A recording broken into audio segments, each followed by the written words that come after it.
Started.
Started. Started from the bottom, now we're here. Started from the bottom, now my whole team here. Started from the bottom, now we're here. Started from the bottom, now the whole team here. Started from the bottom, now we're here. Started from the bottom.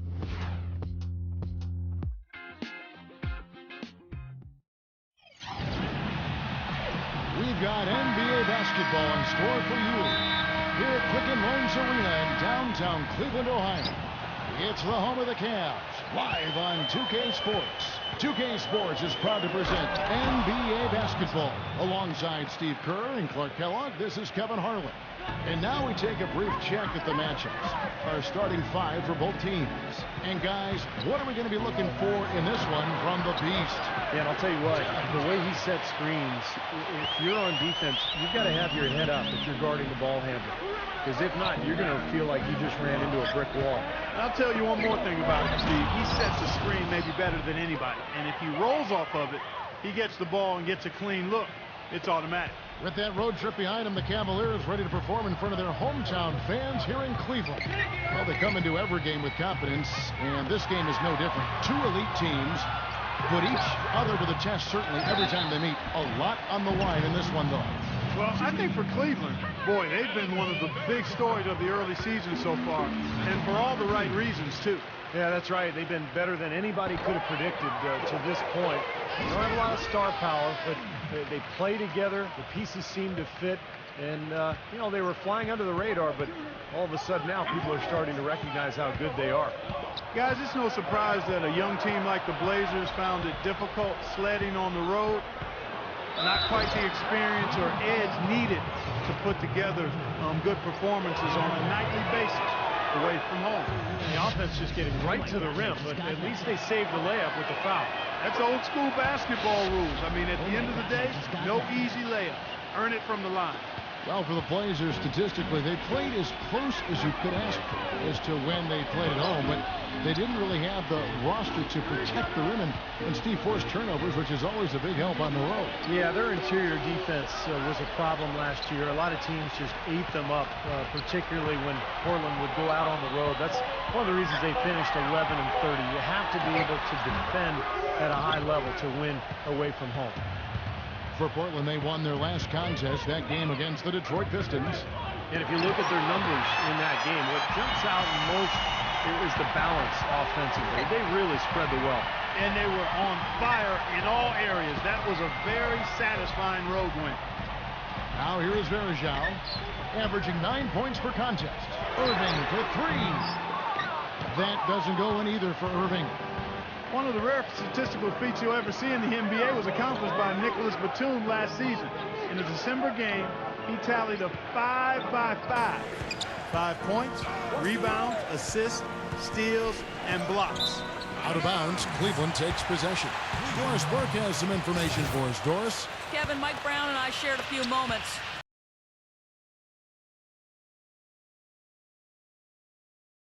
He talked about the respect he has for the game of LaMarcus Aldridge and how tough it will be for them to slow him down, saying Aldridge is tough because he can score facing up or with his back to the basket.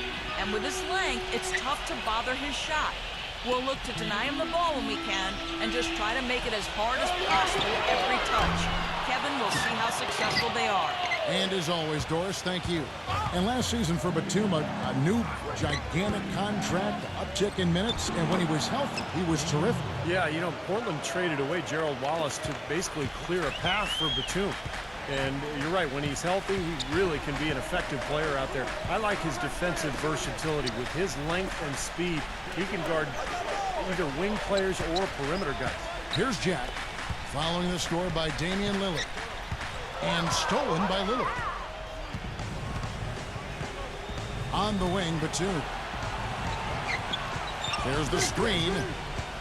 The pass to the Beast. And that's good for two. And guys, pretty interesting comments he had after their last game. Yeah, the comments were really fascinating, Kevin, because the ego is completely out of control. He's so concerned about being on the covers of magazines that I think he's forgotten to work on his game. I mean, if you want to be a global icon, how about just winning? How about being a great player instead of looking at yourself in the mirror constantly and saying, wow, I'm beautiful. Boy, nice bucket. They were really playing intelligently here. And even though the lead's not large, they definitely got the upper hand. Verajao with a screen on Matthews. And Jack, here we go. G kicks to Jack. The dish now to Irving. Shot clock at 6. With the teardrop, count that one. So it's Portland now. This their first chance this season playing the Cavaliers. This might not be a marquee matchup by NBA standards, but it holds, I think, a little bit of appeal. They split this season series a year ago. Well, that's a solidly executed pick play. I mean, it paid dividends with that nice dunk. Exactly the result they were looking for. Yeah, it worked so well. I mean, he got set, did not shuffle his feet. Really well done there offensively. Now, here is Irving. Against Miami, he was really on his game. Jack inside the line and misses it off the right side of the rim.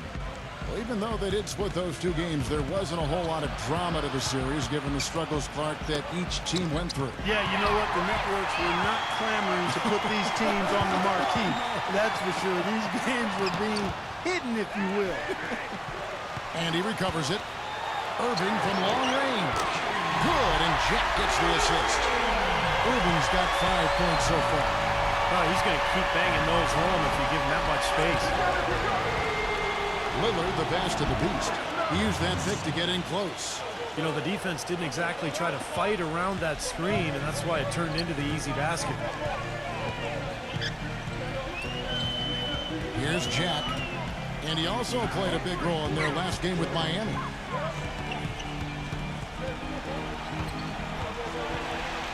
Six to shoot. Here's Bennett. Here's Verajao. And there's 2 points. Working on the glass, paying off that time. That rebound and the follow kind of typify what he's all about. Just gritty, determined play. Down low. No good from the Beast. For the Cleveland Cavaliers, they won their last contest, that game against Miami. You know, their percentage from long range that game was off the charts. It seemed like every time the home crowd got going, they just took the wind out of their sails with another 3-point barrage. Yeah, those bombs were really falling. Well, Blazers coach Terry Stotts is a branch on the tree of head coach George Karl, and that's a pretty good tree to be on. In his playing days, Karl coached Stotts in the CBA, and actually Stotts had a pretty good career in Europe. And the Cavaliers making a change here. Hawes is checked in. Broke out the finger roll, guys. That was kind of a stylish finish. Oh, my God. And for Terry Stotts, after his playing days, he coached as an assistant under George Karl, both in the CBA and then with the Sonics and the Bucks. And over 2 decades of coaching experience, Kevin. This is his 6th season overall as an NBA head coach. Remember, he coached the Hawks as well as the head man. But I thought did a nice job with Portland last season. Lillard against Irving. To the middle. Here's the Beast. Great tee that time from Hawes. You know, they've been beating this club to a lot of loose balls and rebounds here early on. Love the work ethic they've come out of the locker room with. Not watching the line there. That'll be a backcourt violation. Robin Lopez is Right here, Kevin, over these last 10 games on the Trailblazers schedule, this is how they stack up compared to the rest of the league. first in shooting percentage, first in free throw percentage, and they're ranked third in team blocks, getting after it defensively in the paint. And the shooting is really what stands out to me. This is a team that does such a good job of finding open looks. They're unselfish. They work offensively to create good shots. And when they do that, they're on their game. They're tough to beat. And now, brought to you by Gatorade, all fueled up and ready to go. Let's reset our lineups. On the floor for Portland, the Beast in its center. Damian Lillard out there with Craig. Then there's LaMarcus Aldridge, and it's Matthews in at the small forward position. The Cavaliers leading by 5. Irving with the ball. Lillard picks him up. Jack with the screen for Irving. G. Oh, good on the 3. It's 3-on-3 on the fast break. Lillard with it, now guarded by G. Puts one up from 19, and the basket by Lillard. Lillard's got 9. Here in the second quarter with a little over a minute gone. You know, one reason why the Cavs struggled, guys, throughout the season and eventually would find themselves back with the #1 pick was that they were really just terrible at home. Did nothing really to protect their home court. Now here is Jack, averaging 12 points a game. G, 4 on the clock. Good, and Jack gets the assist. G's got himself going there, his first points of the game on the deep ball. Here's Lillard, and goaltending is going to be the call, so they get the basket there anyway. He got there late, but you do have to like the aggressiveness to go after the block, but that one's going to count. And that call gets an instant reaction from the fans. Well, that's a whistle that did not go over very well. And Portland making a change here. Batum's checked in. At times for teams on a road trip heading into Cleveland was a bit of a pit stop. Just a break to catch their breath as Cavaliers were just not an intimidating team to play in this building. No, not at all. In fact, they only amassed 14 home wins, which was the second fewest total in the entire NBA. So the Cavs have a long way to go, but you can see the light at the end of the tunnel if you're a Cleveland fan. A lot of talent. They get Bergeau back. This is an exciting season for the Cavs as we move forward. Here's Irving. Portland making their last shot. He kicks it to Bergeau. Blocked. Now here's Batum. He had 10 points in the win against Detroit. And how about his defense? 4 steals on the night. He was so aggressive. And Lillard kicks to Aldridge. Good ball movement here by the Trailblazers. He feeds it to Matthews. Goes up on the high post. And Portland again with the bucket. Here in the second quarter, about 3 minutes played. Jack dishes to Irving. Bennett feeds it to G. He passes to Jack. Jack gets a screen from Bergeau. Offensive rebound. Can't hit the reverse layup. That's what they call the $1 million move with the 10-cent finish. And Batum kicks to Matthews. Shoots. And Portland again with the bucket. The Cavaliers have gone 3 of 7 shooting the ball here in the second quarter. And Jack, here we go.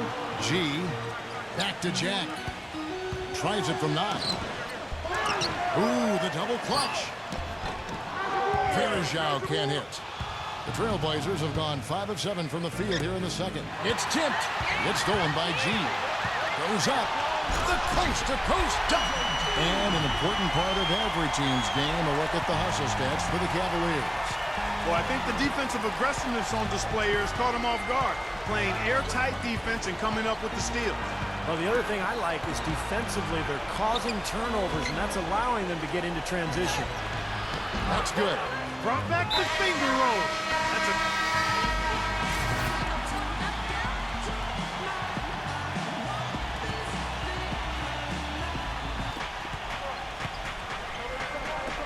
White, left side. Pass to Crabbe. Out of bounds. Cleveland will take possession. Okay, well, let's check in with Doris Burke reporting from our sideline in this game. Doris, take it away. Thanks, Kevin. The Beast in their last matchup against the Pistons put on a show. He finished with 31 points and a lot of his contribution coming from the charity stripe as he was drawing fouls. Numbers like that are rare to see by any player in a game he'll always remember.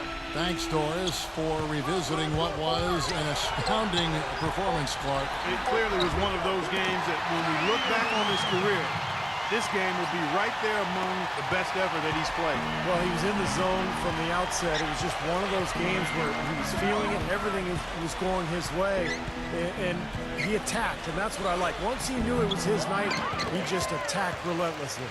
You know, they haven't been able to open up a big lead, but the rebounds are starting to add up for them. They may be able to pull away a little bit. Yeah, they've been doing the dirty work inside, Steve, playing a very tough brand of basketball. That was the third straight high percentage look this defense has allowed. I mean, these defenders have got to start bumping bodies in the paint. Be more physical. Be more aggressive. I agree, Clark, but it doesn't look like they have the will to do that at this moment. I like that they're taking it inside and taking advantage of each opportunity, Clark, to chip away at the deficit. Yeah, and doing it with the dunk is a major energizer, too. Gets the momentum going. Yeah, and I think the interior defense, as good a job offensively as we saw. The defensive presence was almost non-existent. They may see this lead disappear if they continue to give up those easy points. Yeah, something to look for with him is how persistent he is defensively. He loves going for the strip when guys are on the way up. Steve, I really like the way he uses his hands. He's excellent in that regard. It's a risky play to try to go for the steal when the shooter is going up into the shot, but he finds a way to get away with it more times than not. Here's Craig. Back to Williams. Just 5 on the clock. And it's out of bounds to Portland. They'll retain possession. Now a chance to check out the top NBA block leaders. And you look at the beast, a fierce inside defender. Tops in the NBA in blocks. He's an absolute beast in the paint, Kevin. He takes an awful lot of personal pride in protecting the paint and protecting the rim. Marcus Aldridge is checked in for Jarrell Wright. Then it's checked in for Tristan Thompson. Dellavedova. Nice concentration to hit the double clutch layup. Guys, that time he went for the fancy finish for us there, man. That was sweet. Williams attacking. Out of bounds. Trailblazers ball as Portland keeps possession. Now we get a chance to check out the standings out east already. We are in December. Look at the Heat. They've got the #1 record in the conference, and because of it, each night out, their competition is going to bring it right at them. And checking out Cleveland, they're just sitting one spot down right on their heels. You know, for the Cleveland Cavaliers, quite honestly, guys, they're playing a brand of basketball that very few people thought they were capable of playing at any point this season. Never mind right from the start. And for a team that might not have the talent of some of the other top clubs around the league, getting off to this good start has been critical. I think a slow start might have doomed them. Portland shooting their 4th and 5th shots at the foul line in the game. Well, this is a club that has hit about 80% of its free throws during the season. Very impressive number. And that's a little better than they did last year from the free throw line. Anderson Varejão's checked in for Tyler Zeller. Here is Miles. Pass to Karsov.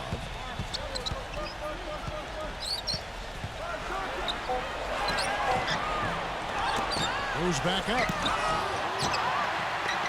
Bennett the pass to Karsov. It's 3-on-3 on the fast break. On the wing, Williams, defended by Karsov. Batum dishes to Williams. And he's going up for the alley-oop. And Nicholas Batum with the slam. Really hard to decide, guys, which was better. The pass, the catch, or the slam. Clark, there's no wrong answer to that one, my friend. Sensational alley-oop all the way around. Agreed. All of the above. Dishes to Miles. There's the triple. The shot, no good. And the Trailblazers going the other way. You know, guys, Portland had one of the worst benches in the history of the league last season. You know, they didn't get much contribution there. It was almost like they went into every game playing 5 versus 12.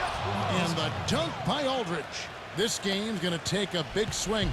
Clark, if the D continues to clear out like that and give up easy dunks. Yeah, that's the kind of defense we expect to see in a blowout, Kevin, or even exhibition game, not a close game like this. Look how frustrated Steve is over here. Well, I just, you know what, Kevin? Come on, Kevin. I just like that he didn't choose to just lay it up there. I mean, he threw it down with force.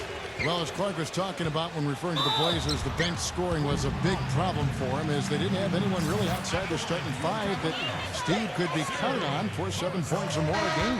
Yeah, look, the NBA game is 48 minutes long. It's tough to survive for those full 4 quarters when you have no offensive punch off the bench. But I think this offseason they added a lot of firepower, a lot of scoring in reserve, and we'll see if that makes a difference for this team this year.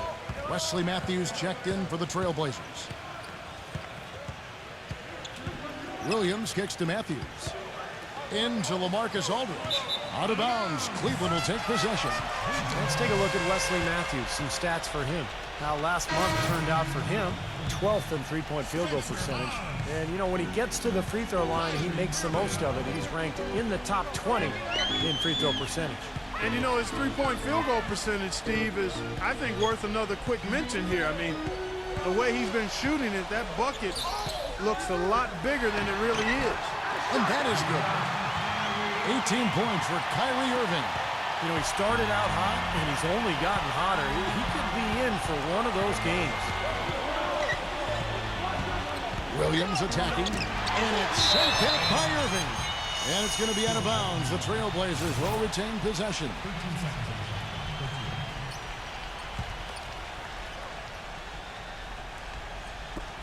.34 seconds left here in the second. A three from Matthews. And it's rebounded by Anderson Varejao. Varejau's got his 7th rebound of the game with that last one. Here's Miles. It's rebounded by the Beast. The Beast's got his 4th rebound with that last one here tonight. Batum. The kick out to Matthews. And it's Matthews again missing. For Cleveland, they have been excellent at the free throw line here today. A flawless 6 for 6. He misses the free throw. The Trailblazers making a switch here. He hits the second from the line. Here is Lillard. With 1 on the clock. Foul call that time on the way up. That'll give him 2 chances at the free throw line here. The Trailblazers shooting their 6th and 7th free throws in the game. Oh my gosh, I just got that. That one falls, so he hits both of them. There's not a lot you can say that hasn't been said before about his skill at the charity stripe. And so that's the end of the first half. Cavaliers lead. And now, brought to you by Sprint. And it's halftime. I'm Damon Bruce. An excellent game going on at Quicken Loans Arena. The Cleveland Cavaliers ahead against Portland. As far as the conference is concerned, they're sitting right in the leader's rearview mirror. We've seen Kyrie Irving producing at will against the Trailblazers. He's piled up 18 points, and he's had some good court vision, helping out in the assist department as well. And hanging tough, the Portland Trailblazers. A dramatic advantage in the paint. They're getting right in close and converting the kind of buckets they want. A sensational first half for the Beast. Shooting nearly 70% so far, a gaudy shooting percentage, the envy of everybody playing tonight. And that's all we got for you here in the studio. Time to send you back out to Kevin, Steve, Clark, and Doris for the start of the second half. The Sprint Halftime Report, presented by Sprint.